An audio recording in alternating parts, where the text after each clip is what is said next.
Thank you and good evening and welcome to the regular meeting of the Board of Education for November 25th, 2019. And we're going to have our backup secretary, Mr. Centers, take the roll. Mrs. Bradford. Here.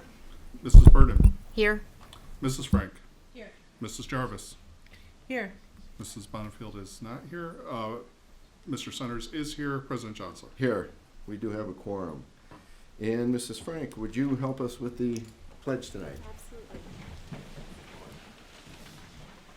I pledge allegiance to the flag of the United States of America and to the republic for which it stands, one nation, under God, indivisible, with liberty and justice for all. Again, welcome to our regular meeting of the Board of Education. For those of you who want to follow along with our agenda, who may be here long enough to follow along with our agenda, you can step out of the door on the left and there's a table that has both blue slips if you want to address the board and our agenda. If you're at home and want to watch, we've sort of revamped our website so it's a little bit different than it used to be. So if you go to our website, livoniapublicschools.org, and highlight over the board tab, you will see that there is a board meeting information. If you right click on that, or left click, might be left click, it will take you to another menu and you will see board agendas. If you click on there, you'll see all of our agendas, and tonight's agenda is there. One of the other things that you'll see that's new to the board, we have laptops. We're going paperless. This is our first regular meeting with the laptops. So things, I'm apologizing in advance. It may be a little slow. We've sort of piloted it at some of the other meetings. It seems to go pretty well, but this being first time on camera in a regular meeting, it may just be a little slow, but we have quick learners up here, so we should be okay. We do have a lot of nice things on the agenda tonight, a lot of celebrations. It's going to be a great meeting. One of the things that I always start off the meetings with is I like to read our district climate goal. I think it sets our barometer and our direction on where we as a board and as a community should be going and thinking.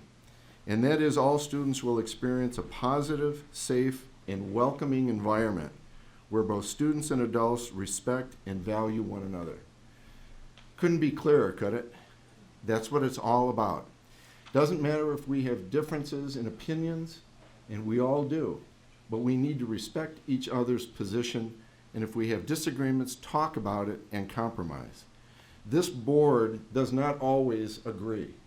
We have some spirited discussions at times, but we always come together, and when we realize that we're all here for the students, it makes it a whole lot easier to compromise. And that's what we do. And anyone who comes before the board to speak will be respected in the same way. And we ask that speakers, although you may have some gripe or some other opinion, just have respect for the board. That's all we can ask for. So we're going to get going tonight with our first item, which is communications, and we have Ms. Jenkins. Good evening. Good evening, President Johnson, members of the board, Superintendent Oquist. It's a special evening in LPS. Tonight, it is my pleasure to present the Livonia Public Schools Educator and Support Staff of the Year for the 2019-2020 school year. So this is item 3A, and I will need a motion. President Johnson, Mrs. Jarvis. move that the Board of Education of the Livonia Public Schools School District adopt the attached resolutions for the 2019-2020 Educators and Support Staff of the Year. Support. We have a motion by Mrs. Jarvis, supported by Mrs. Bradford, and I'll turn it over to Mrs. Jenkins. Thank you, President Johnson. Before we get into the introductions, let me first describe a bit about how we got here this evening. Back in the spring, we called for nominations from our parents, our students, and our staff. We asked for Educator of the Year nominations as well as the support staff nominations, since we did expand the program last school year to include the support staff positions. We had such a great response from our LPS community, and the nominations were all truly heartwarming. It was a pleasure to read through them all. Quite a stack, but it was a pleasure. Let's see. In fact, a quick story. We had one nomination that was somewhat unusual. It was submitted by a Roosevelt parent who nominated the whole school. Just one of the comments in this particular nomination reads, "This entire school makes you feel like you're at a home away from home. You know your child is in safe hands with staff that encourages, teaches, leads by example, and shows up to give their all every day." Well, since we do not have a School of the Year award program, we will move along and highlight the special people who make our schools feel like homes away from home. So how do we decide who receives this honor? Let me tell you, it is no easy task. A committee of 9 teachers, administrators, and support staff members review every nominee's packet prior to our selection meeting. It can be a grueling process because there are so many excellent candidates. I would like to take this opportunity to thank our committee members who devoted many hours to the selection process. We could not have this program without you, so thank you so much. In the end, we named 1 elementary teacher of the year, 1 secondary teacher of the year, and 1 support staff person of the year. These honorees join a long list dating back to the beginning of the original Teachers of the Year program, which began in 1983. I believe we have some former Teachers of the Year joining us in the audience. I immediately spot one. If I could have you stand real quick to be recognized. Thank you so much for joining us this evening. That's awesome. Without further ado, allow me to introduce this year's honorees. And as I call your name, I strategically set them right here. So let me first introduce our Elementary Educator of the Year, Mrs. Kitty Yost.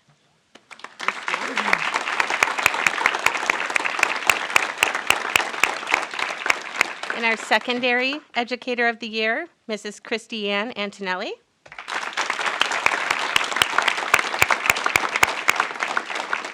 And our Support Staff Person of the Year, Miss Abby Knopp.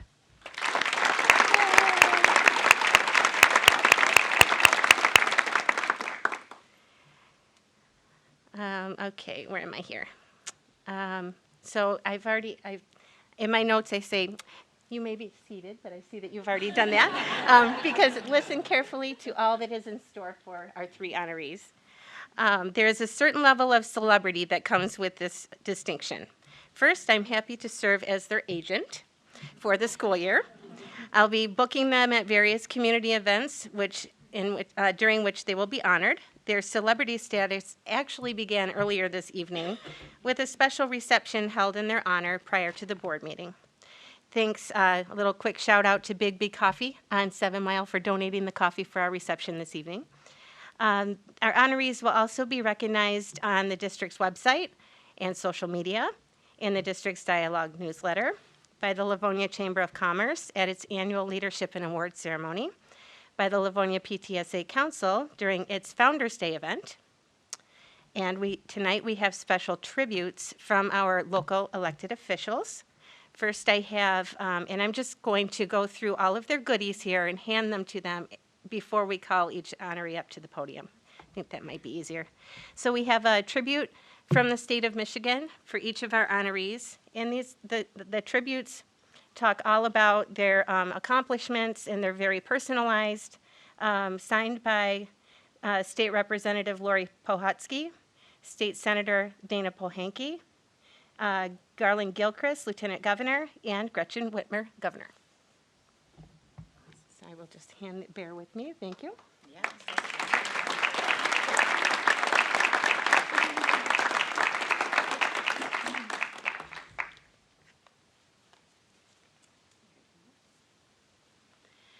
And we also have tributes from our Wayne County Board of Commissioners. We have one for Kitty Yost, and this one is signed by County Commissioner Diane Webb and County Commissioner Glenn Anderson. And we did these by district. There you go, Kitty.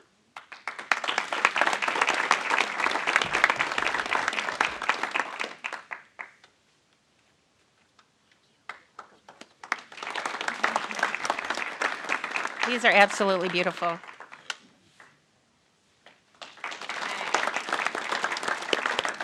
At this time, I would love for any of our local elected officials who I just mentioned on the tributes to stand and be recognized. I know we have a few right in the front here. Senator Dana Pohanke, County Commissioner, yes.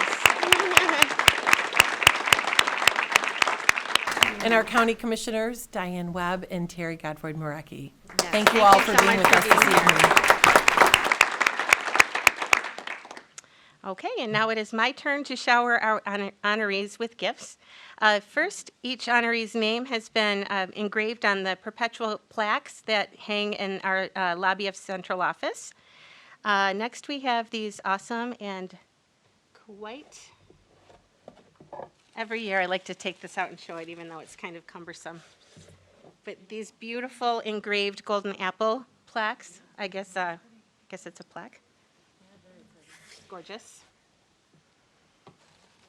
Finally, we've assembled some gift bags. And inside these gift bags, there is so much loot. They are going to be overjoyed when they open these.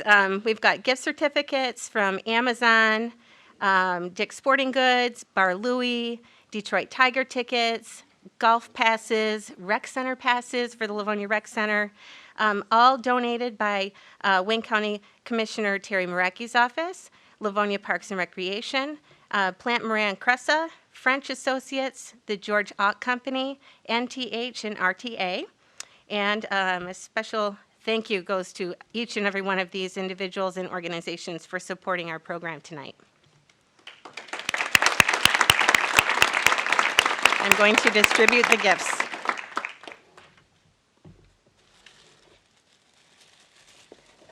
I should also mention each bag is stocked heavily with some LPS swag.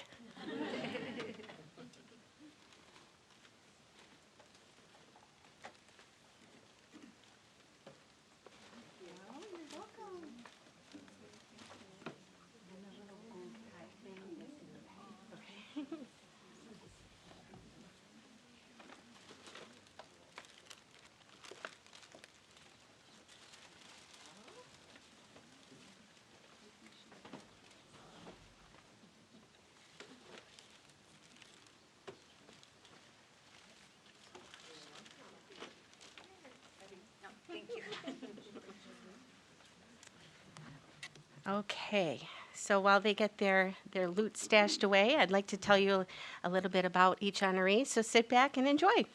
We'll start with Mrs. Kitty Yost, and I'd like to invite Vice President Colleen Burton to join us at the podium to read a special resolution that we've prepared for Mrs. Yost.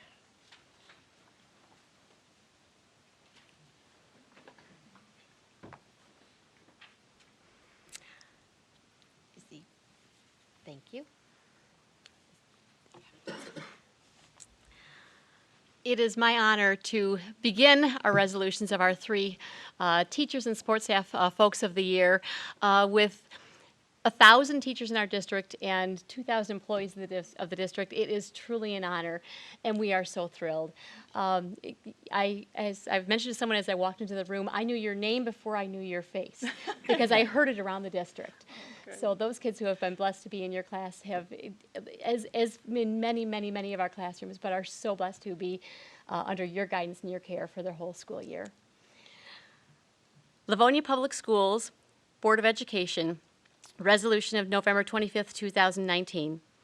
Whereas the trustees of the Board of Education are desirous of recognizing and promoting excellence in education in this school district, and whereas Kitty Yost, a 5th grade teacher at Cooper Upper Elementary and a 27-year employee of the Livonia Public Schools, has distinguished herself by being named Elementary Educator of the Year for the 2019-2020 by a district-wide committee of teachers, support staff, and administrators. And whereas, in achieving that recognition, it is evident that she is an exceptional educator, going far beyond the expected range of her duties to meet the needs of students, colleagues, parents, and others.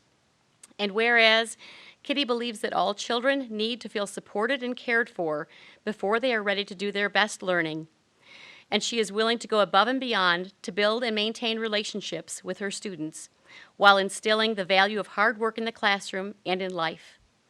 Now therefore be it resolved that the trustees of the Board of Education do hereby commend and congratulate Kitty Yost for being named Elementary Educator of the Year for 2019-2020 and for the dedication and loyal service she has rendered to Livonia Public Schools, to her students, and to the community. Congratulations.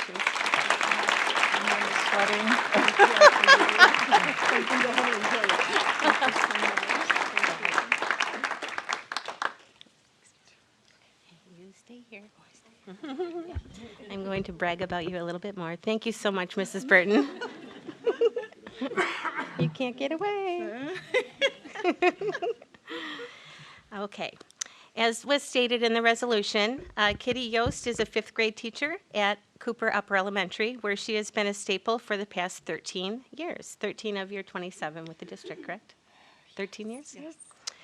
She was nominated by 2 Cooper parents, both of whom had wonderful things to say in their nominations. Probably the most frequent comments about Mrs. Yost relate to her demeanor. A quote by Maya Angelou came to mind as I read through the nomination for Kitty Yost. Maya Angelou said, "I've learned that people will forget what you said, people will forget what you did, but people will never forget how you made them feel." In one nomination, the parent one of the parents who nominated Mrs. Yost states, "She is so loving and she makes all of her students feel important. She also makes the classroom environment relaxing and helps kids feel confident." This parent goes on to say, "She always has a smile," which is very true, "and greets everyone with the same kindness, even while directing the parking lot traffic." Now that is a skill. I'm getting really good at it. Another nomination states, "She is a genuine and caring teacher who goes above and beyond for her students. You can tell she truly loves her job and helping her students succeed. Her smiling face every single day makes the school a better place." Each nominee is asked to fill out a personal insight packet in which they describe their teaching philosophy and how they uphold the mission of the district, as well as the community with character traits that have been established as part of the district's Culture and Climate Initiative. The very first line in Mrs. Yost's packet reads, "I believe that children need to be happy and feel loved to be successful learners." She takes the time to get to know each of her students, discovering their special gifts and ways that she can personally connect with them. She is known to go that extra mile to ensure her students feel safe and feel cared for. I'd like to share just one example of this. In response to the question on the reference form, which reads, "Tell us how this person has changed the trajectory of a student." Cooper Principal Dr. Owens had this to say, "During the 2017-2018 school year, Kitty had a student who had an unstable home life. He lived in a number of placements, ultimately ending up in a group home for boys. While the student had some challenges, Kitty never gave up on him. Each day, she greeted him with a hug and a smile, making him feel noticed and special. As you can imagine, the adults in this student's life have been inconsistent. Not Kitty, though. Over the summer, Kitty found out where the student was living, and she has visited him over the course of the past 2 years at his group home. This is so very special to the student and to Kitty. Her commitment to building and maintaining positive relationships is parallel to none, and a big reason why she is the perfect candidate for this award." I couldn't look at her while I was reading that. Do you need a Kleenex? No, I'm good. Here comes one.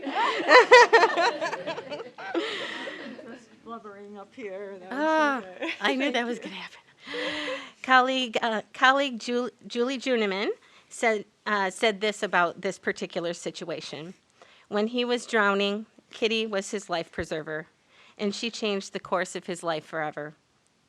This was one of many stories that were relayed by her colleagues. Dr. Owens also notes that Mrs. Yost has a competitive side to her as well, always striving to intentionally challenge her students to achieve their personal best. Colleague Robin Delamora wrote that Kitty sets expectations and holds her students accountable in a way that makes the students want to please her.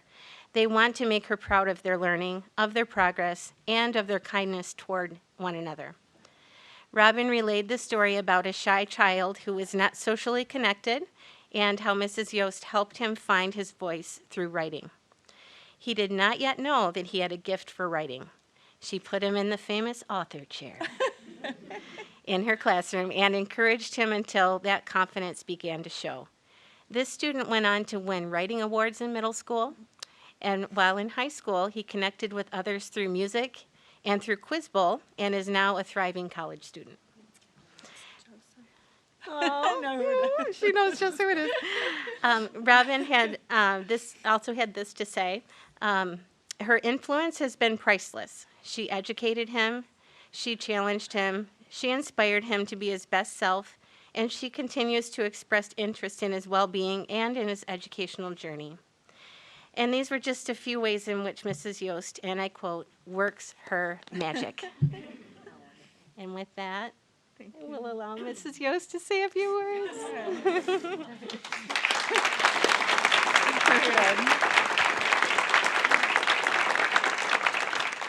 So now I will just blubber through this. Thank you, everybody. I am so heartwarmed. I'm so heartwarmed by this. But it is not just me. It's all the folks at central office who ask for and listen to our opinions. And you support us every step of the way. I know it's not like this everywhere, and I really appreciate it. It's also the staff at Cooper. We've been through so much together, and we truly take care of each other. I treasure our friendships. You all work so hard and inspire me beyond belief. It's also my family who help me understand the needs of our school families and make me feel special and so loved. My own children are better people because of Livonia Public Schools, and my husband and I are very grateful for that. More than anything, it's the children I teach and their families. They bring such joy to my heart. I thank God for all the gifts He has given me, as I am truly blessed. I am so proud to be a part of Livonia Public Schools, and I promise to continue to work hard to be the best teacher I can be. Thank you, everybody.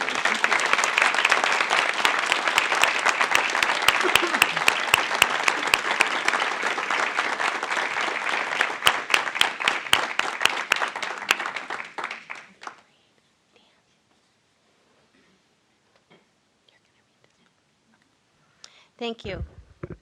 And thank you for those words, Mrs. Yost, and for bringing the tears to everyone's eyes. Next, I would like to invite Christy Antonelli to join me at the podium, and also if we could have Board Trustee Dan Centers join us to read the special resolution that we've prepared for Mrs. Antonelli.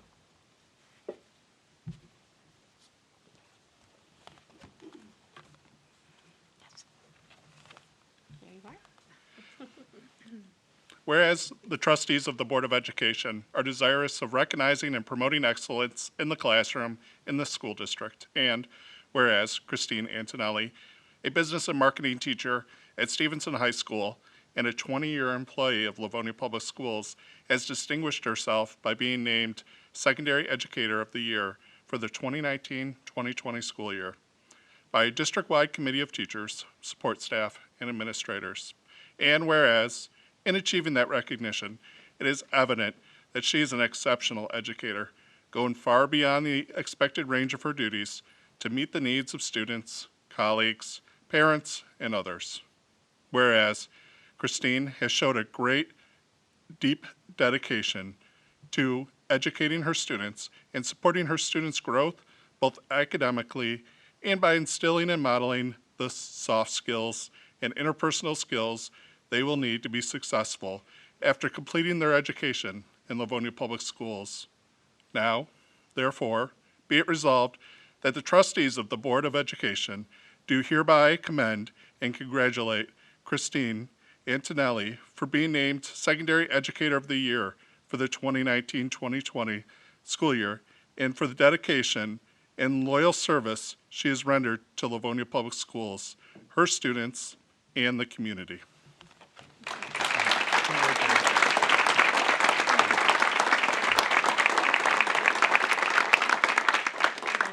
We'll do a little shuffle. Thank you so much, Mr. Centers.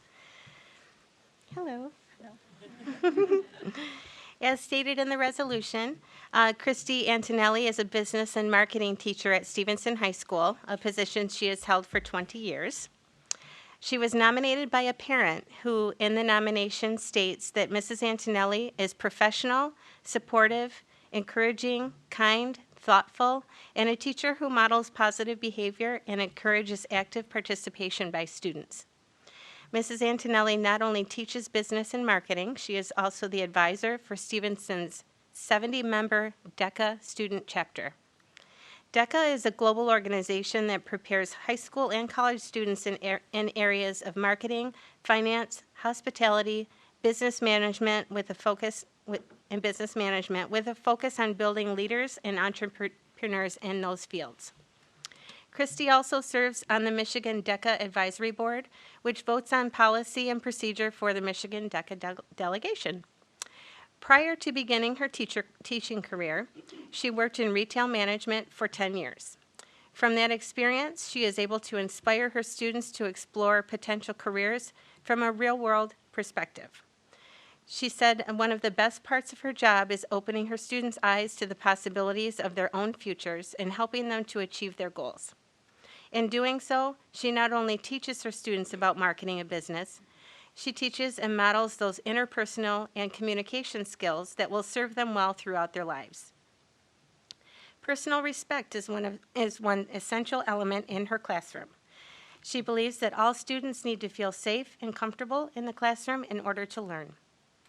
Team building activities are used in her class, and she has her students read and study the Sean Covey book called The 7 Habits of Highly Effective Teens. She models the character traits she is teaching and believes it is important that her students know that she is there for them. She sees them. She cares about them.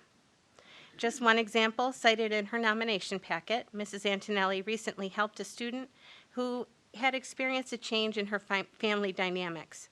During this tough time, this student struggled with a lack of confidence.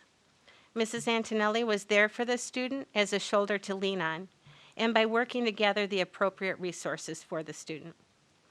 According to Assistant Principal Pete Mazzoni, she was a rock for this student during these trying times. Through the curriculum, she is able to bring the real world into the classroom. She does this by hosting here-to-there guest speakers who share their experiences of transitioning from high school into their careers. She brings current topics, articles, and case studies with a focus on 21st century skill sets that universities and employers are seeking, such as critical thinking and problem solving. Her lessons are connected to a broader purpose and are transferable as lifelong skills.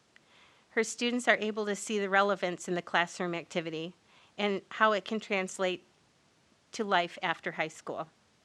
Colleague Lindsay Gray states that Christy was not only her mentor when she was first hired, but she continues to inspire and support her even though they now work at separate schools. Lindsay shared a story from 3 years ago when Christy was diagnosed with cancer. And I will quote Lindsay here directly. When she told me the news, I immediately offered to help and take her students to some DECA events. She told me she was not going to let her students miss out because of stupid cancer. She was going to do everything in her power to continue to work and be present at all extracurricular DECA activities. She did just that. She would go to chemo and then go to work. She even took 6 students to Orlando that year for the National DECA Conference while going through treatment. She was amazing and selfless through it all. Lastly, Lindsay, who teaches fashion merchandising at the Career Center, also shared a great example of how Christy helps students find their path. She and Christy shared a student who was interested both in marketing and in fashion merchandising. Mrs. Antonelli helped the student find a college that had both programs. She walked her through the application process, and she encouraged the student to run for a DECA office. According to Lindsay, the student was more confident and on a clear path to success when she graduated because of Mrs. Antonelli. And isn't that what it is all about? And with that, I welcome Mrs. Antonelli.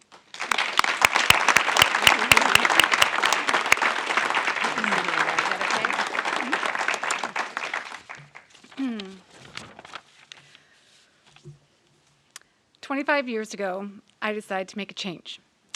At that time, I had been in retail management for 10 years and was burned out. I wanted to do something more rewarding and have the opportunity to help others. So I enrolled in courses to pursue my elementary teaching certificate. Shortly after I started classes, I had a life-altering conversation with my sister-in-law, Linda Flynn, who's right there. At the time, Linda was a business teacher at Kimball High School in Royal Oak. She helped me to realize that I should be sharing my experience in business and my passion for marketing with high school students to help guide them to their own futures. She observed that I connect well with teenagers and explained how rewarding those connections can be for both the student and the teacher. Thanks to Linda, I changed my path and have been forever grateful for her advice that day. She has been a constant mentor and source of inspiration as she has modeled what an exceptional educator should be like. 20 years later, I stand here tonight, humbled by this honor. I feel truly blessed to have the opportunity to help influence my students' lives and to help guide them as they choose the path for the next chapter in their journey. As an elective teacher, I have many of the same students, 2, 3, and sometimes all 4 years in my classroom and in my DECA program. With this opportunity, I can really connect with my students and watch as they grow and transition into the next phase of their lives. One of the best parts of this connection is hearing from former students about how their experiences in my classroom and the benefits of participation in DECA has opened doors and fueled a passion for their career. These students are even willing to return to my classroom to share their passion with current students. I read an article by a fellow educator, Nicholas Ferroni, that stated the 3 most important characteristics of an amazing educator are compassion, passion, and knowledge. I feel that the gift of being a teacher is that we receive that back from our students, our families, and our community. I have received compassion from my students and colleagues during the most difficult times. I have been inspired by the passion demonstrated by my students' success and the day-to-day commitment of my peers. And every day I learn something new from all these influences that motivates me to be a better teacher. I feel incredibly honored to have received this award from a district that places an emphasis on academic excellence and empowers all teachers and staff to support one another in the interest of all students.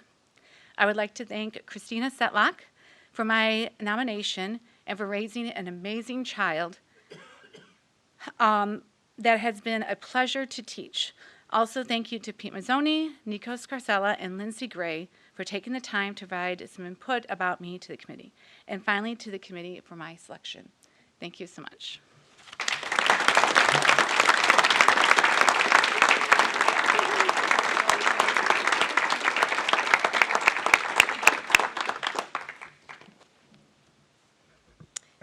And last but not least, we welcome our Support Staff Person of the Year, Miss Abby Knopp, to join me at the podium.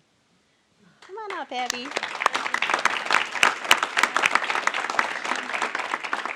And also joining us is Board Trustee Karen Bradford, who will read through the resolution that we've prepared.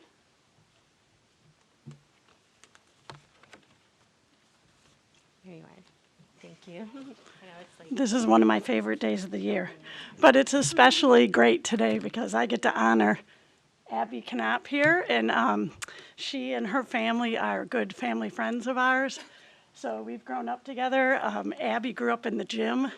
I guess we did too, with all our kids. And I was so excited to see that she was nominated, and it's truly an honor. She's just a great girl, and I'm just thrilled, so proud of you. So I'm honored to read this. Livonia Public Schools Resolution, November 25th, 2019. Whereas the trustees of the Board of Education are desirous of recognizing and promoting excellence in education in this school district, and whereas Abby Knopp, a paraprofessional in the Western Wayne Skills Center program at Garfield Community School and a 3-year employee of Livonia Public Schools, has distinguished herself by being named Support Staff Member of the Year for the 2019-2020 school year by a district-wide committee of teachers, support staff, and administrators. And whereas, in achieving that recognition, it is evident that she is an exceptional employee, going far beyond the expected range of her duties to meet the needs of students, colleagues, parents, and others. And whereas, Abigail displays a genuine gift in her ability to connect with students and focus on their abilities, not on their disabilities. And in doing so, she has affected her students' overall growth and confidence, both inside and outside of the classroom. Now, therefore, be it resolved that the trustees of the Board of Education do hereby commend and congratulate Abby Knopp for being named Support Staff Member of the Year for the 2019-2020 school year and for the dedication and loyal service she has rendered to Livonia Public Schools, her students, and the community. Congratulations.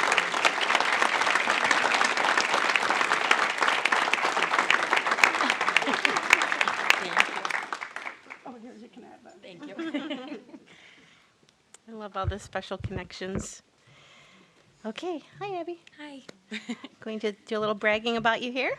Abby Knopp has only been with LPS for 3 years, but has already had a positive impact on countless students at the Western Wayne Skills Center, our work and life skills program for adults ages 18 to 26. Abby works as a paraprofessional at the Skills Center, working alongside behavior consultant Rick Dubé, who, by the way, is a former Teacher of the Year and the person who nominated Abby for this award. How this 2014 Stevenson grad okay, came to the Skills Center is kind of a neat story. Abby volunteered at the Skills Center while she was a student at Schoolcraft College, and she had not yet decided on a college major. After spending just one day in her volunteer role, working with students and observing in classrooms, she knew that she had found her place. In the nomination, Mr. Dubé describes Abby as someone who has a natural and instinctive ability to work with students. He said that she has the confidence and the knowledge of a seasoned professional. He notes that Abby is working on her bachelor's degree in special education and is ready to knock it out of the park as soon as she becomes a teacher.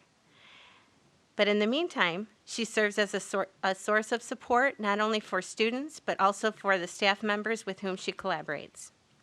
As we've noticed with the other nominees this evening, Abby has a special way of connecting with students and building trusting relationships that result in students feeling empowered and motivated to do their very best.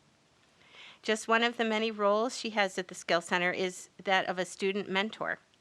Last school year, her students improved so much in her mentor group that they ended up becoming role models for other students within the school. She is known to celebrate their progress and achievements on a regular basis, keeping them motivated and engaged. She runs the Worker of the Month program, in which students are recognized for demonstrating the LPS community with character traits. She creates special certificates for each honoree, snaps a photo of each, and places the photo on a bulletin board at the school, which makes the students super proud, I am sure. But that's not all. She started a birthday club at the school, and she also coaches the school's travel basketball team. She's very involved in this awesome program. It should also be noted that Abby is on the coaching staff of the girls basketball program at Stevenson High School. She helps organize the school dances at the Skill Center and is even known to get right out there on the dance floor just to make sure all the students are having a good time. Abby is also involved in several school-based committees, and she even cares for the school's therapeutic pets. These pets include, I do not know how many fish, but probably a lot, 5 ducks and 2 bearded dragons. She and Rick Dubé select students to assist in the caring of these animals, and yes, during the school breaks, she takes the pair of bearded dragons home with her. Now that's some real dedication. She believes strongly in teamwork. She comes to work each day ready to contribute in any way possible, whether it's giving a colleague a break from the classroom, answering the phones in the office, or assisting teachers. Abby is ready and willing to chip in. She looks for ways to improve the day of her students as well as her colleagues. Principal Patrick Meese offers many praises for Abby in the reference forms. In the reference forms, he states, quote, Abby is the epitome of a respectful person. Given her unique role in our Student Support Center, Abby is frequently asked to be flexible and substitute for a classroom paraprofessional or for an independence paraprofessional.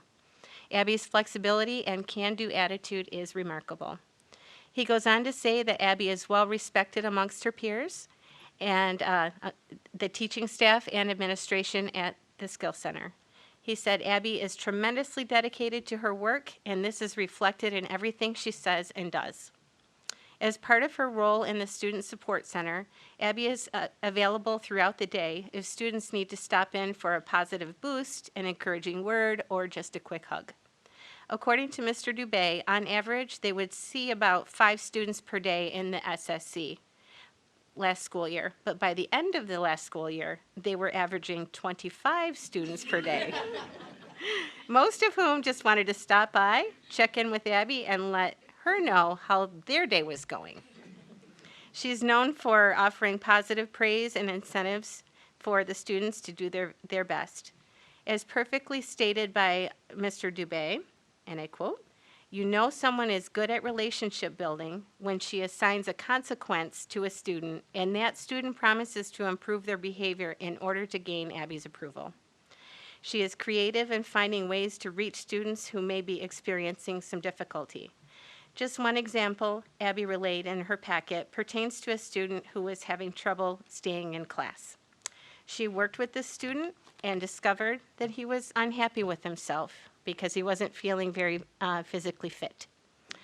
Abby made a deal with him that if he stayed in class, she would do some exercise workouts with him 3 days per week. Well, the plan worked. He stayed in class, and they did their workouts every Monday, Wednesday, and Friday. It was a win-win. In closing, Rick Dubé summarizes Abby in these 3 words: amazing, genuine, and overachiever. Congratulations, Abby.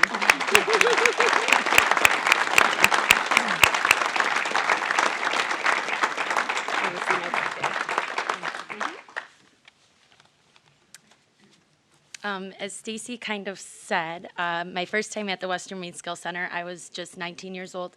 I was going to Schoolcraft College at the time, and I was an undecided major. I spent one day at the Skill Center, and I will never forget the excitement each student had on their face entering the classroom just to meet a new person in their building. Every student rushed over to introduce themselves, to give me a big hug, even though they were asked not to. They were all just so happy to see a new face. So not only did I feel like I was a celebrity, but what was supposed to be a boring day of taking notes and observing became a day that I couldn't stop smiling on my way home. And I immediately went to my mom and said, okay, I know what I want to do now. Now, years later, during my 3rd year at the Skill Center, The students still make me feel like a celebrity every single day that I see them. And I try to make them feel just as special as they make me feel every day. I feel extremely grateful to have the opportunity to work with some of the most unique, funny, kind-hearted individuals in the entire world. Not only do I have the best students, but I couldn't ask for better peers to work with. I would like to thank the entire Western Maine Skills Center staff for their endless day-to-day support. I truly see us as one big team, and without my teammates, we couldn't do it. Thank you to my boss, Patrick Meese, as well as Mary Jarvis and Laura Flavin. Thank you for answering every pesky question I may have throughout the day with a smile on your face, and for the constant support you've shown me since I began working at the Skills Center. Thank you to my family for being my backbone and my #1 fans through every step that I have taken. I would like to give a very special thank you to Rick Dubé. This is only our 2nd year working together, but if you saw us in action, you'd think we've known each other forever. He's been an amazing teacher, mentor, and role model to me. He has taught me so much the past couple years. Thank you, Rick, for nominating me for this award, even though you lied to me about it, and for all of your constant support. Lastly, I would just like to thank Livonia Public Schools as a whole. I know so many amazing support staff in our building alone, so I'm extremely honored and humbled to be receiving this award today. Thank you for everything.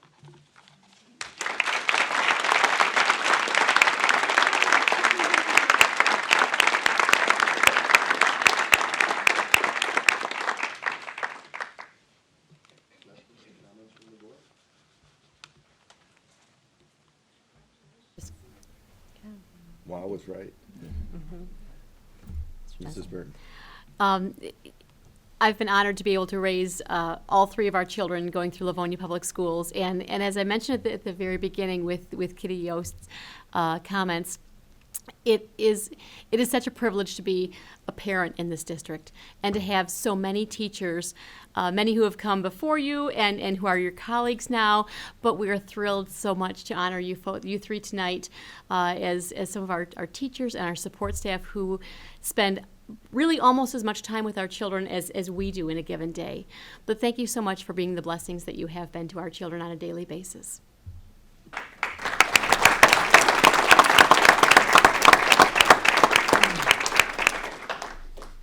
Anything else? I couldn't have said it better. I mean, what a great example you are of our district. We couldn't be prouder of you. Thank you so much. Let's give them one more round of applause.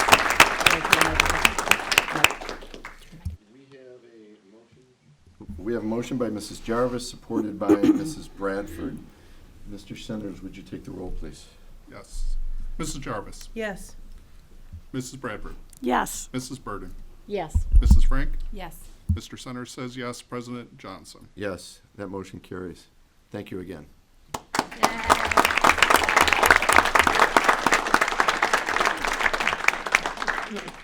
I also neglected to indicate we're going to take a short break after item B, which is coming up right now, so we can individually recognize our. It's after B. Okay. Oh, we'll do the superintendent's update first? Okay. It'll be after C. The pressure's on. Pressure's on. Okay, that takes us to item 3B. American Education Week from November 18th through the 22nd, 2019. May I have a motion, please? President Johnson? Mrs. Burton. Move that the Board of Education of the Livonia Public Schools School District designate November 18th through 22nd, 2019 as the 98th annual observance of American Education Week. Support. We have a motion by Mrs. Burton, supported by Mr. Centers. And Mrs. Jenkins again. Thank you, President Johnson. Every year, our district, like those across the U.S., recognizes American Education Week, which was designated this year for November 18th through the 22nd. This is the 98th annual observance of American Education Week. And what an appropriate time to publicly recognize all of our teachers, as we have honored just a few of our brightest and best here tonight. There is quite a bit of history behind American Education Week, and I'll try to put it in a really small nutshell for you. Back in 1919, the National Education Association was distressed that 25% of the nation's World War I draftees did not know how to read, and 9% were physically unfit. The NEA teamed up with the American Legion to seek ways to generate support for education. In 1921, at the NEA Assembly in Des Moines, Iowa, a designation was created to recognize 1 week each year to spotlight education, calling for an educational week observed in all communities annually for the purpose of informing the public of the accomplishments and needs of the public schools and to secure the cooperation and support of the public in meeting those needs. Before too long, the observance was co-sponsored by the U.S. Office of Education, the National PTA, the American Legion Auxiliary, and a whole host of other organizations. The tradition continues today, and the resolution before you describes in detail the rationale for commemorating American Education Week each year in our community, our state, and in Livonia Public Schools. And at this time, I would like to invite, am I inviting you, are we working you some more this evening? Trustee Dan Centers to join me to read a special resolution that we've prepared. And also, if I can invite Paula and Jessica Reef, I hope I'm pronouncing that correctly, to join us at the podium. Paula is a parapro at Grant Elementary, and her daughter Jessica is a teacher at Franklin High School. Welcome, ladies. Thank you for being here.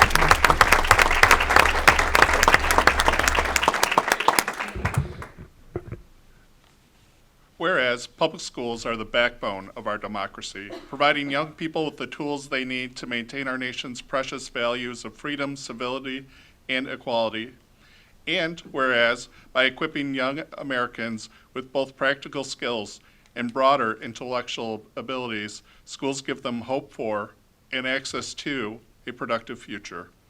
And whereas public education employees work tirelessly to serve our children and communities with care and professionalism, and whereas schools unite entire communities, bringing together adults and children, educators and volunteers, business leaders, and elected officials in a common purpose.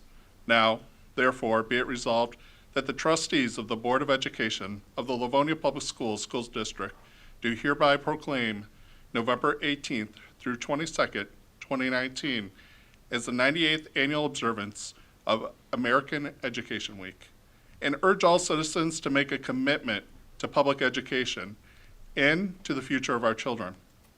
Be it therefore resolved that the trustees of the Livonia Public Schools Board of Education take this special occasion to thank Livonia Public Schools employees, parents, and community volunteers for the work they do to educate and support the children of our school district.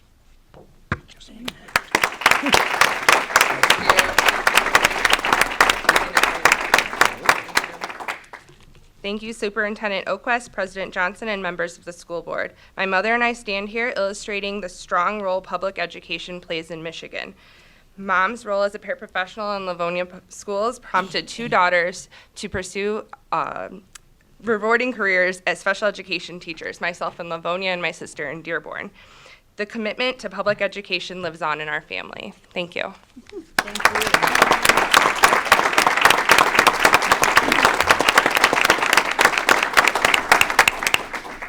Thank you, ladies. Thank you, Mr. Centers. Questions or comments from the board? Seeing none, we have a motion by Mrs. Burton, supported by Mr. Centers. Mr. Centers, would you take the roll, please? Mrs. Burden. Yes. Mr. Centers says yes. Mrs. Bradford. Yes. Mrs. Frank. Yes. Mrs. Jarvis. Yes. President Johnson. Yes. The motion carries. Thank you. That takes us to item 3C, our district update from our superintendent. I'll turn it over to Mrs. Oakes. Thank you so much, President Johnson. And I'd like to just take a moment and recognize Mrs. Jenkins for all of her work in coordinating the Educator and Support Staff of the Year process, for heading up the committee, and for coordinating this beautiful evening. So if we could give her a round of applause.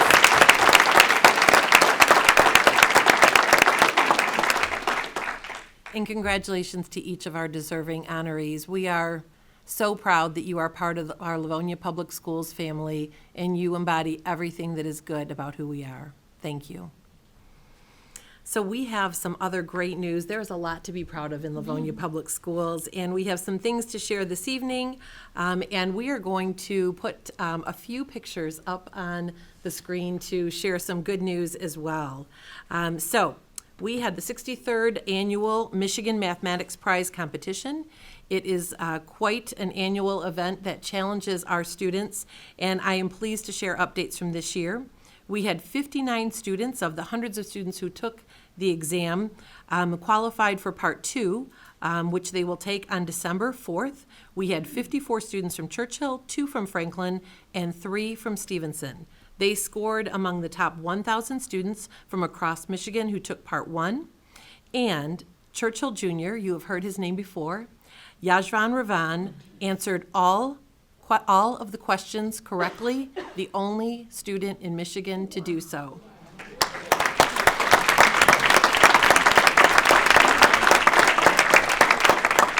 You may remember that Yajvan also represented the United States at the Chemistry Olympiad this past summer. We are very proud of them. So moving on, we have some great news out of our middle school robotics teams. We now have 5 middle school robotics teams representing all 3 of our middle schools. So earlier this month, the Emerson Robo Eagles, who you see pictured here, won the championship at the Canton Districts and have qualified for the state championship already early in the season. Congratulations to Coach John Yergel and all the Robo Eagles for a job well done. Congratulations as well to the Robo Falcons from Frost, Team Black, which ran up a close second as finalists in Canton District. So yes, that meant it was a nail-biting match, Emerson against Frost. And so all of our robotics teams were in the hunt. On November 16th, we had another middle school competition. All 5 of our teams, including Holmes RoboHawks White and RoboHawks Green, competed at Novi High School. The Frost Robo Falcons White won the Connect Award. They were also the finalists. And honorable mentions went to the Falcons White for the Motivation Award, the Emerson Robo Eagles for the Design Award, and the Frost Robo Falcons Black for the Control Award. So congratulations. I know they look forward to becoming Livonia Warriors in the future, and as you know, we are so proud of all of our robotics students. Next, we had some other exciting news throughout the district. We saw some large checks coming into our classrooms as a surprise. So thanks to our amazing LPS Education Foundation, you'll see pictured here just a few of the deserving recipients. The LPS Education Foundation donated 23 grants this year for a total of almost $30,000. Just a reminder that every dollar donated by our LPS staff members goes to the grant program funds, along with generous donations from our corporate donors. So you see some very happy recipients, and our students are always the beneficiary of this generosity. Next, we have a couple of talented individuals. It is a rare honor, but we have Alyssa Hill, a senior clarinet player, and Elsa Wilson, a senior horn player, who were selected for Michigan All-State Band. This is the first time we have ever had qualifying musicians for this honor. It is a highly competitive process with only about 100 students selected for the band and orchestra out of over 2,500 students who auditioned. Next, we have some pictures of our Churchill and Stevenson Student Senate groups. Franklin was also participating. We don't have a photo of them, but our leadership students often go through training either in the summer or again through the fall and then again in the spring to represent their student senate or student congress. And we appreciate their advisors who take time on their weekends and during the summer to accompany them to learn and grow and to be wonderful representatives of Livonia Public Schools. We have wrapped up an exciting fall season, and I've had the pleasure of sharing many of those in-season highlights with you. Here are some end-of-playoff success. We had our Lady Chargers, who were regional champs. They made it to the MHSAA Elite 8. They made it all the way to the state quarterfinals. And they were also awarded Team Academic All-State. So it's been quite a year for the perennial powerhouse CHS volleyball team. So congratulations to all of them and to their coaching staff on really a tremendous season. Next, we have Churchill football, who were district champs and also made it to the Elite Eight. It was a big year in Churchill athletics. So they had won some hard-fought victories to make it to that point, and a big congratulations to them, as well as you'll see a picture there of their coach DiFilippo, who was named Regional Coach of the Year. So congratulations. It was a great season watching our teams this year. And we have, I know we have a lot of fans in the audience of our Western Wayne Skill Center basketball team and a very enthusiastic cheer team. So they had a tournament which was kindly hosted by Churchill High School this past week, and it was a great opportunity to watch them, a terrific event. We also had a number of qualifiers for swim and dive. We have a picture here of 5 of them from Stevenson. We had Kenzie, Ashley, Haley, Natalie, and Sarah. We also had 5 qualifiers from the swim and dive team at Churchill as well. So really a wonderful fall season, and winter sports season kicks off now, if you can believe it. Here we are, here we go. So we also had some great artistic talent to highlight. I've shared with you over the past couple of meetings that we had some of our large-scale plays at each of our high schools. So Franklin this past weekend had a wonderful performance of Anne of Green Gables. We had the Stevenson Drama Department, who a few weeks ago performed After, Happily Ever After. And finally, Kappa performed Mamma Mia at Churchill, and we had a little taste of that when we visited Churchill for our committee meeting last week. They sang Dancing Queen, and I think I heard Mr. Johnson singing along. Not very well.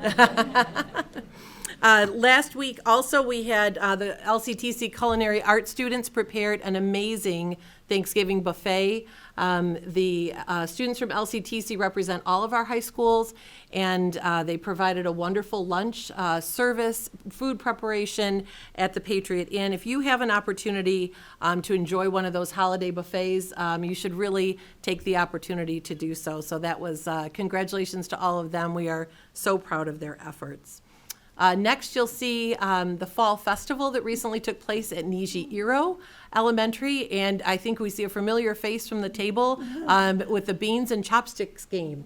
Mr. Johnson was there. I think he beat Mr. DeLuca, but I think he was beat out by the young lady on the right in the final game.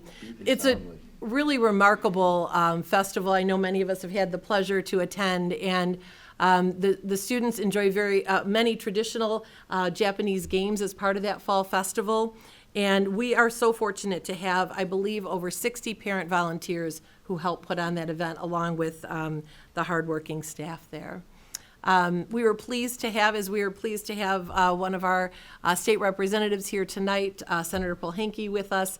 We were also pleased to welcome State Representative Lori Putsky in the district this past week. So she visited Kennedy Elementary, visited all of the classrooms, spent some time with our OSBOT robots in the media center, and had an opportunity to really see all of the amazing opportunities for the students in our schools. And there she is visiting one of our music classrooms.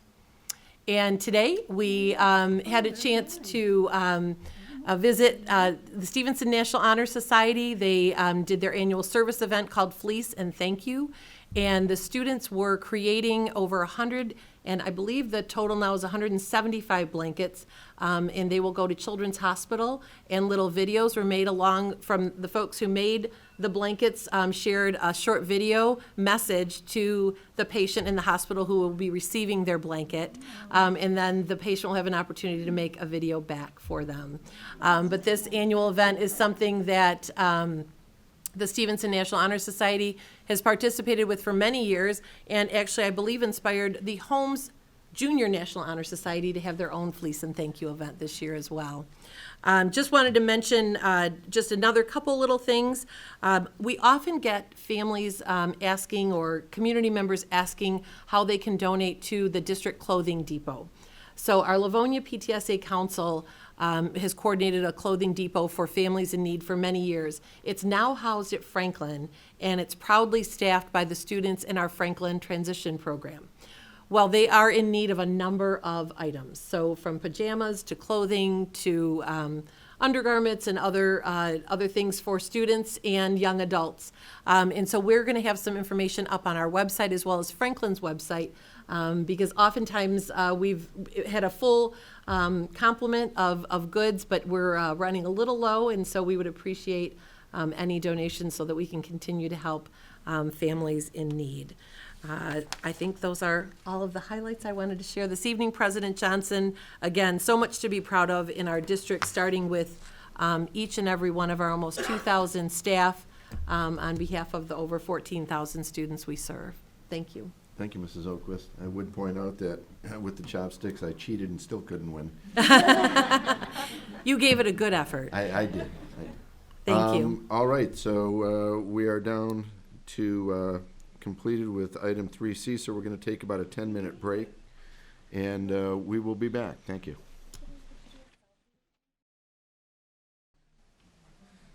Thank you, and we are back from our recess, and we'll continue on with our agenda. We'll move to item 3D, written communications. Are there any written communications?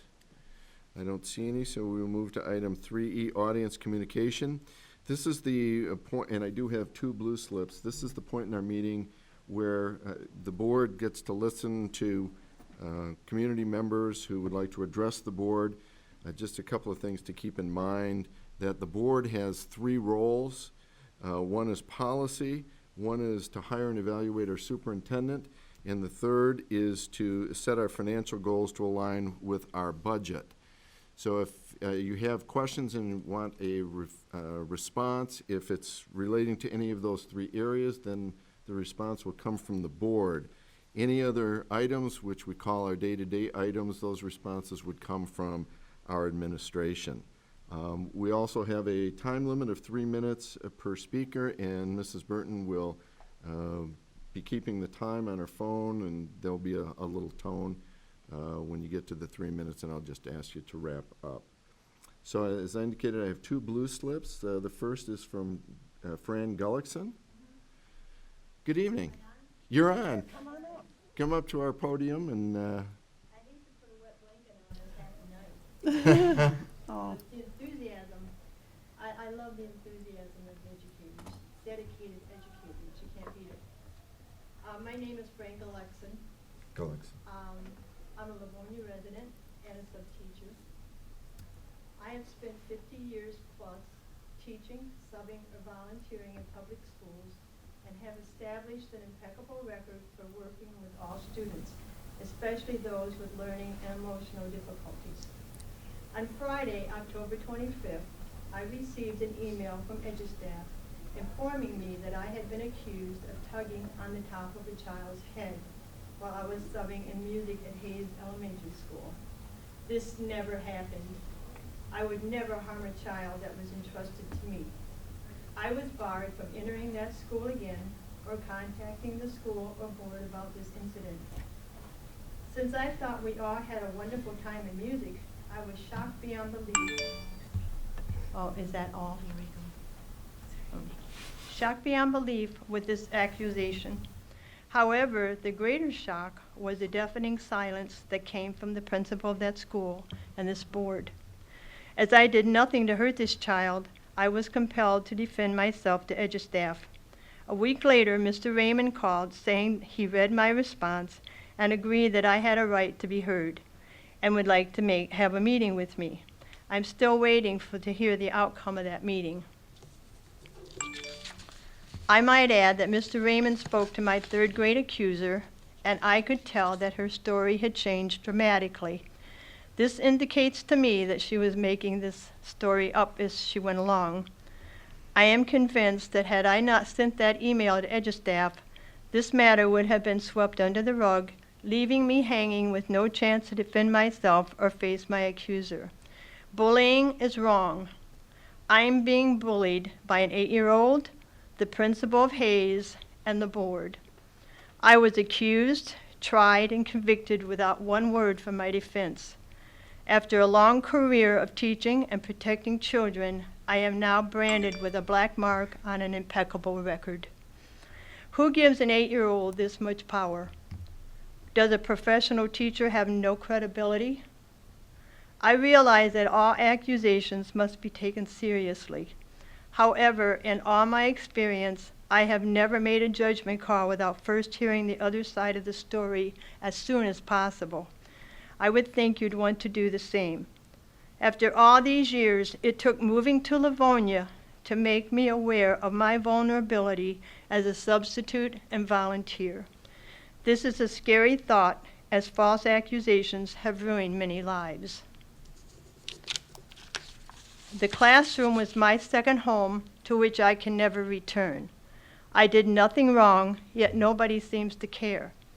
In all fairness to me, I deserve an apology from the principal of Hayes School and this board for the thoughtless manner in which this problem was handled and the undeserved stress you have caused me. I also deserve to have this black mark off my record so I can end my career with dignity and peace of mind. Thank you. Thank you, Mrs. Galaxy. Mrs. Oquist, would you look into this? Yes, I'll have our HR department get in touch with EduStaff regarding this situation. Thank you. Thank you. Yes, of course.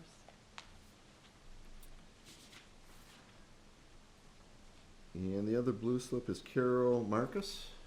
Good evening. Good evening. Good evening, members of the board, Superintendent. My name is Carol Marcus, and I am here tonight on behalf of Mrs. Gulexon. Fran Gulexon and I became instant friends 25 years ago when we met as teaching colleagues in the Dearborn Public Schools.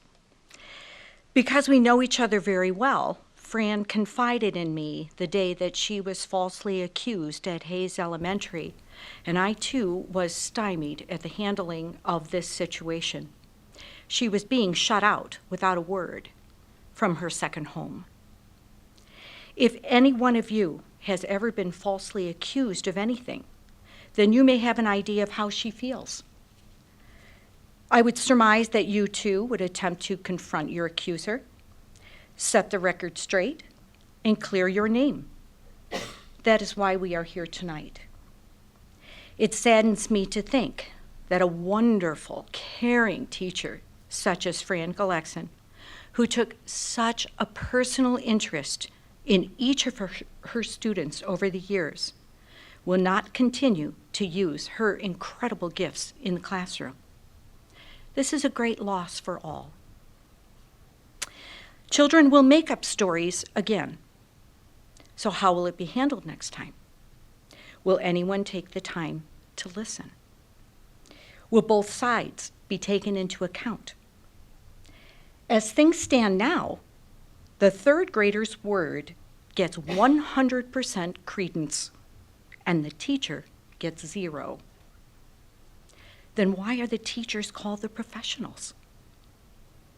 Perhaps it is time to examine the current protocols in place. Thank you, Mrs. Marcus. Thank you. Thank you for your time. I have no other blue slips, so we will move on to item 3F, response to prior audience communication. I do not have any. Does anyone on the board have any? No. Seeing none, that will take us to item 4, our consent agenda. May I have a motion, please? President Johnson. Mrs. Bradford. Move that the Board of Education of the Livonia Public Schools School District approve the following consent agenda items as recommended by the superintendent. 5A, minutes of the regular meeting of October 28th, 2019. 6A, approval to purchase door hardware, Michigan State Police Safety Grant. Support. We have a motion by Mrs. Bradford, supported by Mrs. Burton. Are there any questions or comments on this item? Seeing none, we have a motion by Mrs. Bradford, supported by Mrs. Burton, to accept the consent agenda. Mr. Centers, would you take the roll, please? Mrs. Bradford. Yes. Mrs. Burton. Yes. Mrs. Frank? Yes. Mrs. Jarvis? Yes. Mr. Centers says yes. President Johnson? Yes. That motion carries. That takes us to item 6B, approval to purchase door hardware, Michigan State Police Safety Grant. President Johnson? Yes. Motion, Mr. Centers? Move that the Board of Education. Excuse me, we have an error. It was in the consent. Oh, No. in the consent. No? Yes, Yeah. Item B is not in the consent. but it's listed in the consent motion. The consent motion oh, was. yes, it is. Yes.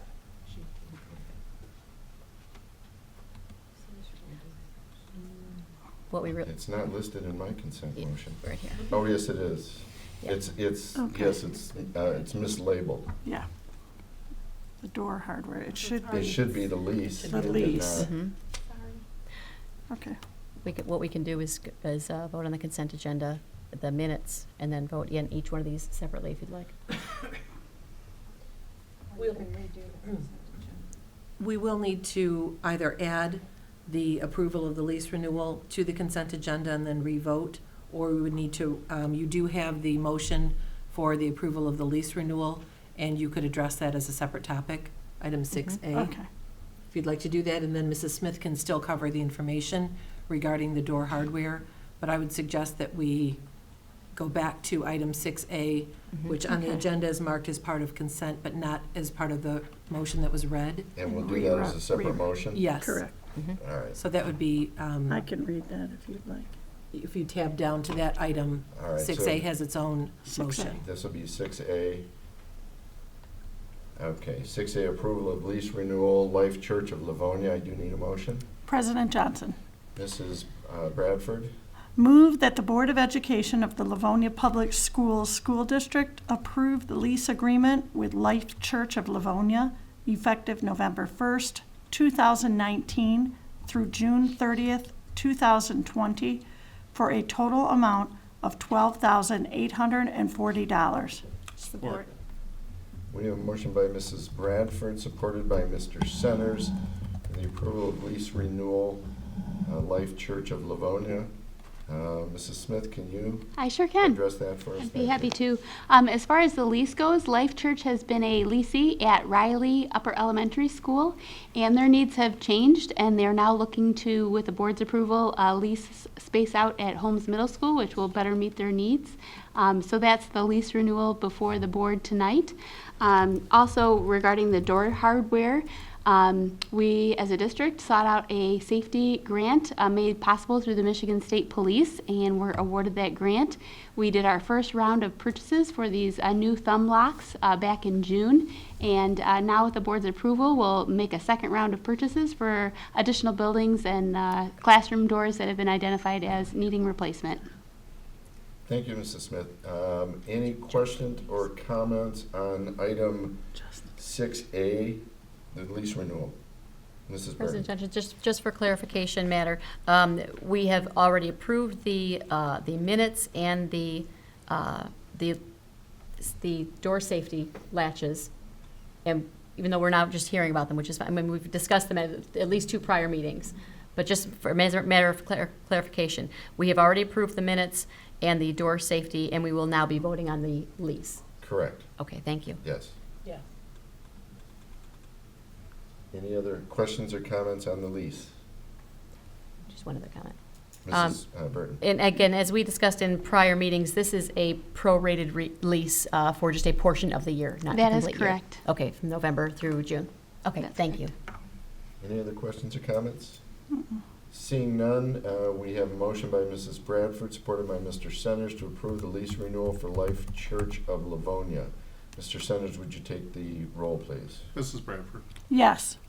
Mr. Centers says yes. Mrs. Burton? Yes. Mrs. Frank? Yes. Mrs. Jarvis? Yes. President Johnson? Yes, that motion carries. And since we have already approved item 6B in the consent agenda, we'll move on to item 7, personnel matters. And we have teachers for approval. May I have a motion, please?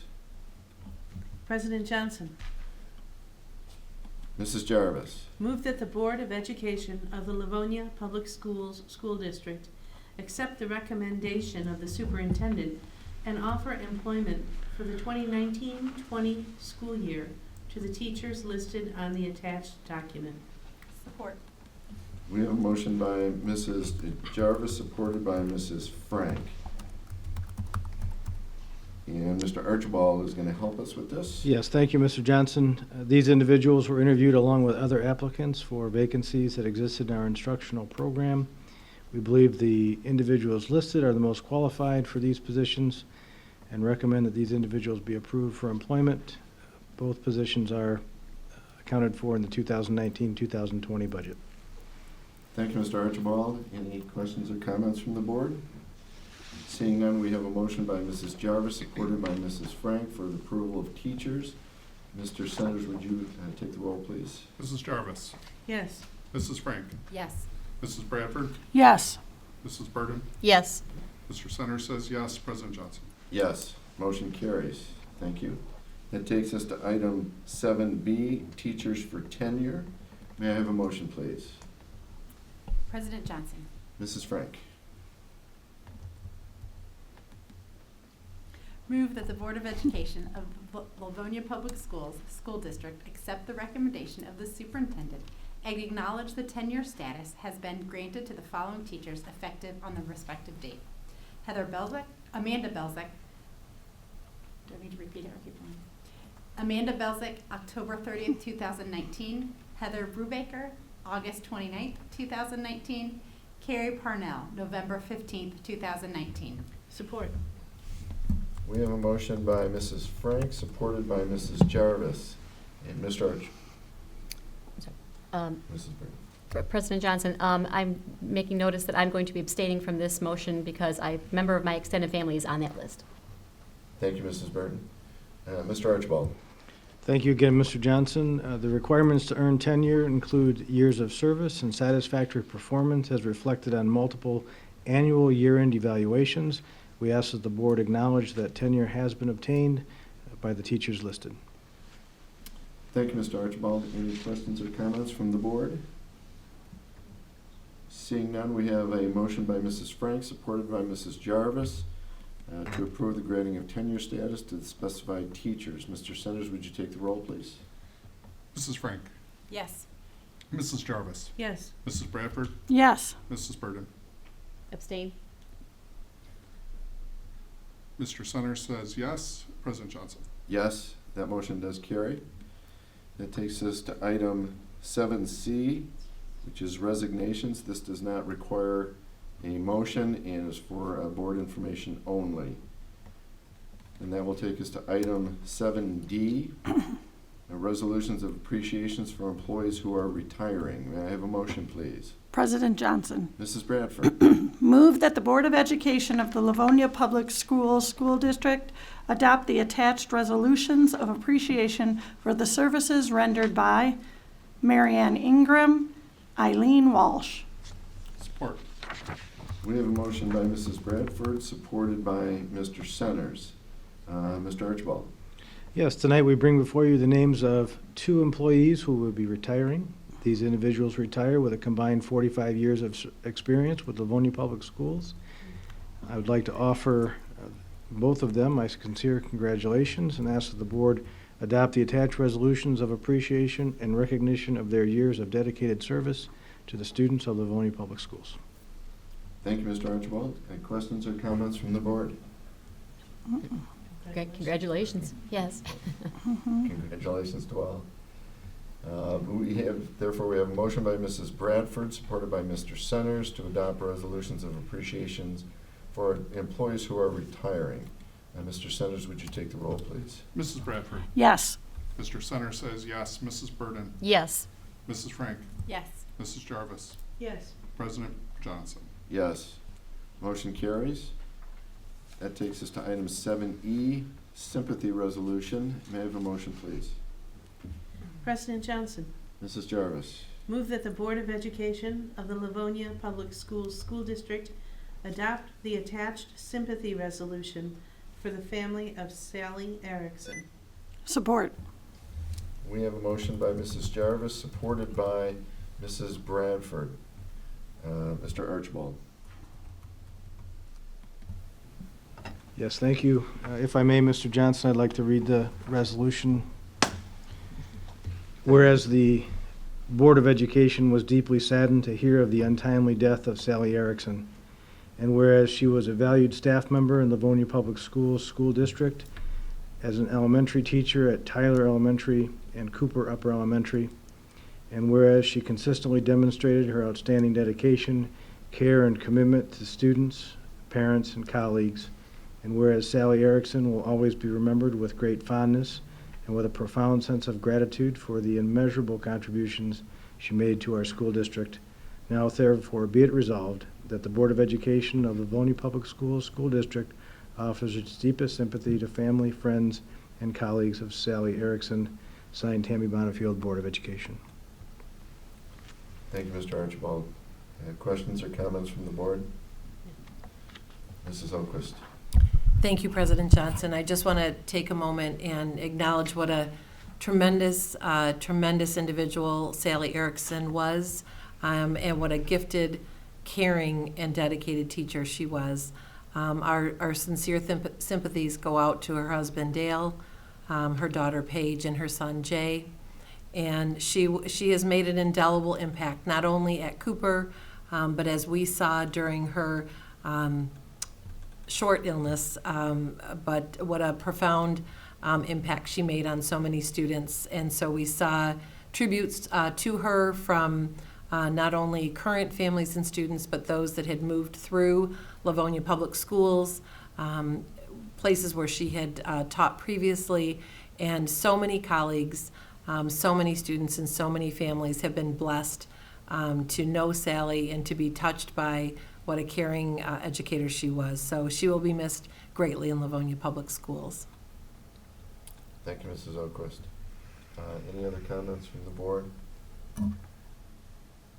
This is one of those, and we have a motion by Mrs. Jarvis, supported by Mrs. Bradford. I think this is one of those situations, if my colleagues agree, that we just mark this as unanimous. Yes. We agree with that? Thank you. And that'll take us to item 8, hearing from board members. And item A is first reading of board policy, JB, compulsory attendance, JBA, placement of students, JBE, truancy, and JGCC, communicable diseases. And is that going to be Dr. Terrio? Good evening. Thank you, President Johnson. The Policy Committee has met and made recommendations for these 4 policy changes for review. These policies were presented at a study session on November 4th for review, and at the Committee of the Whole meeting on November 11th, where each policy was read verbatim with noted changes. Policy JB, compulsory attendance, documents the law in Michigan governing compulsory attendance of students 6 to 18, as well as exceptions to student attendance, including parental excused absences, school business absences, health-related absences, and exceptions under IDEA and Section 504. One additional change was recommended at the Committee of the Whole meeting, which omitted the word legitimately in the 5th paragraph, 5th sentence, which now reads, "A school business absence includes field trips, counselor appointments, or other instances when the student is absent from class but is present in or involved with a school function." Policy JBA, placement of students enrolling into Livonia Public Schools, outlines grade level assignment of students, including kindergarten age students enrolling into Livonia Public Schools. This policy was read in its entirety at the Committee of the Whole meeting, and a change was recommended, omitting the word all in the first sentence, which now reads, "Students who enroll into Livonia Public Schools should customarily be placed in the grade assigned by the previous school." Policy JBE, students, truancy, was read and recommended the policy language be changed to be consistent with other policy language, which now reads, "The Livonia Public Schools School District shall report to the appropriate authorities any child who is absent from school in violation of the compulsory attendance law. And finally, policy JGCC, communicable diseases, supports the Wayne County Department of Public Health Disease Control reference chart as a guideline of communicable diseases and appropriate circumstances to exclude both students and staff from school, as well as confidentiality of this information of both students and staff. This policy was also read in its entirety and no changes were recommended. The policy committee recommends that all 4 of these policies move forward for a second reading at the next board meeting in December. Thank you, Dr. Terrell. Any comments or questions from the board? Mrs. Jarvis. Thank you. And looking at the compulsory attendance policy, when we looked at it at the committee of the whole, I believe the date was September 1st, and on this one it lists December 1st.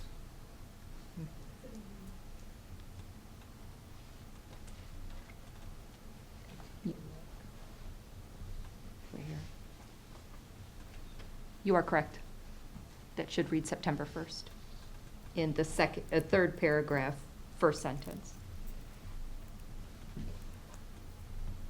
Twice in that paragraph. Yep. My apologies. Good catch. Oh, you need to turn your mic on, Mrs. Jarvis. We'll get the hang of it. Why don't you go ahead? You have to repeat that. Oh, I'm sorry. In the compulsory attendance policy, in the second red paragraph, the new paragraph, the date December 1st should be September 1st. It's in that paragraph twice and should be corrected in each instance. You are correct. My apologies. Second. Any other questions on these 4 policies? And I might add that these were No wonder I can't find it. discussed at length This right here. at previous Should meetings. be September 1st, right? Okay, if there are no other corrections, then these will move on for a second reading at our December regular meeting. Everybody good with that? Yep. Yes. All right, then we'll move on to item 8B, first reading of board policy JK, fundraising activities. Mr. Willenborg. Yes, thank you, President Johnson. Over the last 2 meetings, we have reviewed this rewritten and enhanced policy that now recognizes the desire and need for fundraising, but also acknowledges that fundraisers can be overly demanding on the school and business communities. The new policy continues to set an expectation that fundraising activities have administrative approval before any announcement or advertising for the solicitation of funds. I also want to point out that the administrative procedures for this policy, which received valuable and extended discussion during the committee meeting 2 weeks ago, has received slight vocabulary modifications guided by our in-house wordsmithing expert and sage. Those modifications are reflected by sentences highlighted in green in your packet. I recommend policy JK, Juliet Kilo, for a second reading at the next voting meeting. Thank you, Mr. Willenborg. Any other comments on this policy? Mrs. Frank? I just wanted to thank Mr. Willenberg because it is a momentous task that you are undertaking, and I know that you've done substantial work on this, and I think that having all of our district row in the right direction, in the same direction, is a great undertaking. So thank you for doing this work, and so that we can all have guidelines so that we're all on the same page. So thank you for doing this. I think it's very important work. Thank you. It is a large animal and a huge beast that we're trying to tame a bit. Yes. Thank you, Mrs. Frank. Any other questions or comments on policy JK? Seeing none, we're all good to move this on for a second reading at the next regular meeting? Yes. Very good.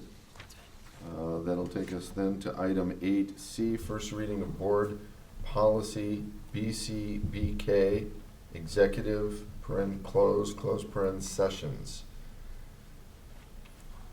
Yes. Mrs. Oquist, are you gonna? Yes, I'd be happy to Help us cover with that. this. President Johnson, as we discussed at our most recent Committee of the Whole meeting, the law now allows an additional option with regard to the Open Meetings Act guidelines regarding when the Board of Education may meet in closed session. As you know, the board may meet in closed session only for very specific purposes, and the law does allow that the board may move into closed session, quote, to consider security planning, to address existing threats, or prevent potential threats to the safety of students and staff. Because that has been added to the guidelines regarding the Open Meetings Act, it was necessary for us to update our bylaws and add that wording as item number 7. I'd like to also note below that there are the first 3 items for which the board may move into closed session. Only a simple majority vote is needed in order to move into closed session. However, for the items listed on this board policy, items 4 through 8, which also includes the new item, a 2/3 roll call vote of the members in open session is required in order to move into closed session. So again, the 2 changes for this policy will be to add that additional rationale for the board moving into closed session, and we will also identify that that is one of the items as it exists in law that requires a 2/3 roll call vote in order to do so. Thank you, Mrs. Oquist. Any questions or comments from the board? Mrs. Burton?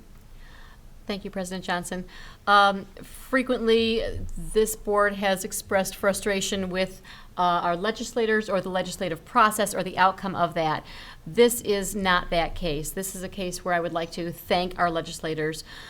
This was passed into law very near the Christmas holidays of last year, and I would like to thank our legislators for giving logical permission for any Board of Education to go into closed session to discuss any potential threat or avoiding any potential threat to the district. It just makes logical sense. And frequently, we are quick to let our legislators know when something is going in a direction that we do not approve of, not necessarily so quick to say thank you. But I would like to say thank you for allowing every Board of Education in the state of Michigan to take their security measures into privacy in order to protect all of our staff and all of our students and visitors in our buildings. Thank you, Mrs. Burton. Any other questions or comments on this item? I do want to thank Mrs. Burton. She attended a seminar and brought this information back to us. And I know policy is your bag, so we appreciate you bringing this to our attention. So if we're all good with this, it'll go on for second reading at our December regular meeting. And that takes us to item 8D, second reading of board policy EB, buildings and grounds. May I have a motion, please? President Johnson?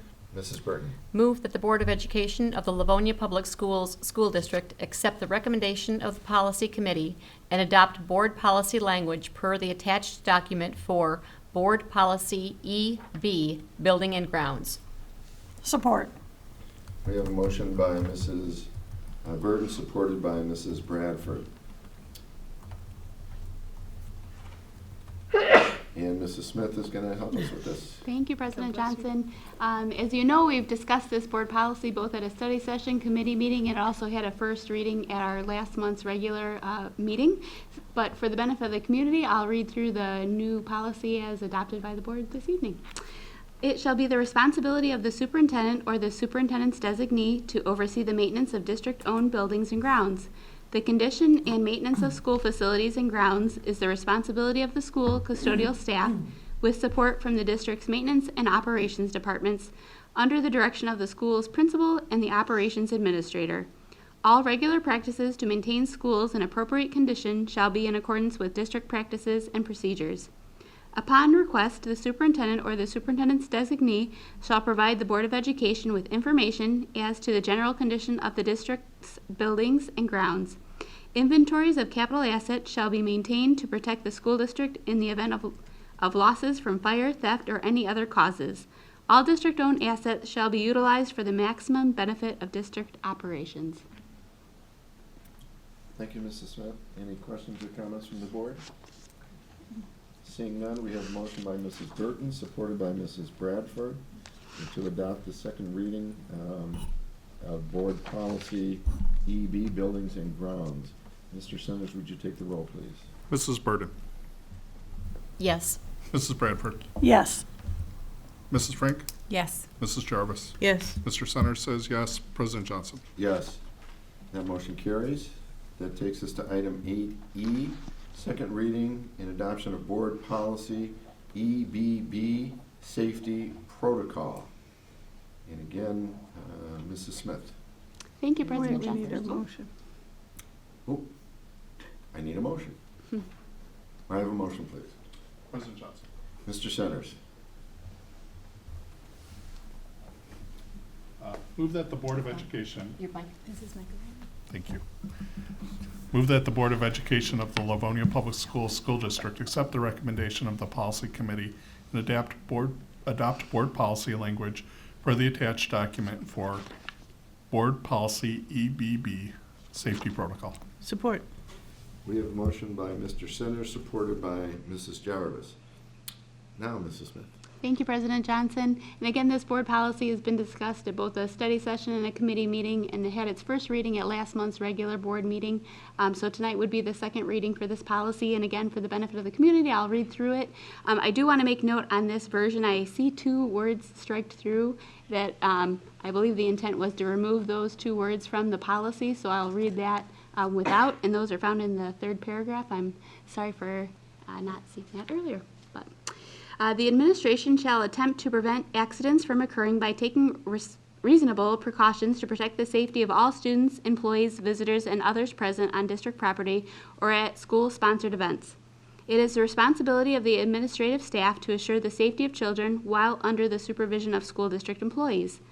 The staff shall adhere to recommended safety practices as they pertain to school buildings and grounds, special areas of instruction, student transportation, school activities, occupational safety, etc. Each school's principal or designating leading administrator shall be responsible for the supervision of a safety program for his or her school, including adherence to the safety drill requirements per state law. The superintendent or the superintendent's designee shall have overall responsibility for the safety program of the district. The superintendent or the superintendent's designee shall inform appropriate staff members of current state and local requirements relating to safety protocols. Thank you, Mrs. Smith. Any other questions or comments from the board? Mrs. Frank? I just had a question, and I know we've talked about it in detail. It's on. Can you not hear it? The staff shall adhere to recommended safety practices. Is that something that is put in place by each principal, or are those district practices? And I'm sorry, I didn't think about that at the last meeting, but I just wondered, are those district practices or are those more school principal? There are general safety practices as part of our emergency operations plan and part of our emergency book that is provided is part of that training for every staff member in each school. So those district-wide practices are the same from school to school. There may be some very specific safety practices based on the physical plant itself at a school, so where students enter, where they exit, where they come in from recess, where they line up during a drill or something of that nature. For the most part, the processes and the practices are the same, but there may be some very specific procedures and practices based on, again, the physical plant, the age of the students, but those are communicated as part of the training, of the annual training that we go through each year. Okay, thank you. You're welcome. Thank you, Mrs. Frank. Other questions or comments? Seeing none, we have a motion by Mr. Centers, supported by Mrs. Jarvis, to adopt Board Policy EBB Safety Protocol. Mr. Centers, would you take the roll, please? Mr. Centers says yes. Mrs. Jarvis? Yes. Mrs. Bradford? Yes. Mrs. Burden? Yes. Mrs. Frank? Yes. And President Johnson. Yes. Motion carries. That takes us to item 8F, second reading of board policy EBBC, emergency drills. May I have a motion, please? President Johnson. Mrs. Frank. Move that the Board of Education of the Livonia Public Schools School District accept the recommendation of the Policy Committee and adopt the board policy language per the attached document for Board Policy EBBC emergency drills. Support. We have a motion by Mrs. Frank, supported by Mrs. Burton. And Mrs. Smith. Thank you, President Johnson. In this policy, we have some minor changes, but again, I'm happy to read this for the benefit of the community.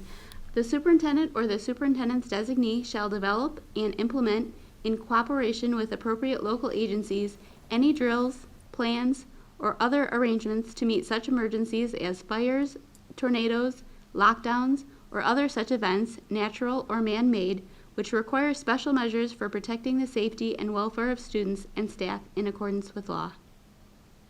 Thank you, Mrs. Smith. Questions or comments from the board? Seeing none, we have a motion by Mrs. Frank, supported by Mrs. Burton, to adopt board policy EBBC, emergency drills. Mr. Centers, would you take the roll, please? Mrs. Frank. Yes. Mrs. Burton. Yes. Mrs. Bradford. Yes. Mrs. Jarvis. Yes. Mr. Centers says yes. President Johnson. Yes. That motion carries. Then that takes us to item G, hearing from board members. And as has become our custom, I will open it up to any board member who has any comments that they'd like to make tonight. Boy, nobody's raising their hands. Okay. Oh, Mrs. Frank. Happy Thanksgiving. There you go. Thank you. Any other comments? Is it? Just a reminder that we do not have school. The district will be closed on Wednesday, and I will echo your comments. We wish all of our families and our wonderful community a very happy Thanksgiving. Thank you, Mrs. Alquist. I just want to thank the members who were here tonight, the community members, and those handful of people who may have been watching on television for their patience as we work through these new laptops. It's also a little bit different because our microphones toggle on and off, and they are extremely sensitive, and we're getting used to touching them and toggling them on when we have something to say. So we're getting used to it, and we appreciate your patience. Thank you. And if there's Mrs. Jarvis. Thank you, President Johnson. Before we have too many meetings again, we will, I'll not have another opportunity to mention that the robotics team will be having an open house on December 6th at Dickinson Center, and everyone is welcome. If you've not seen what the kids do or what the robots do, or you just are curious and want to check it out, please stop by and prepare to be amazed. Thank you, Mrs. Jarvis. And if there is nothing else, and we are at the end of the agenda, if there's no more business to come before the board tonight, we are adjourned. Thank you.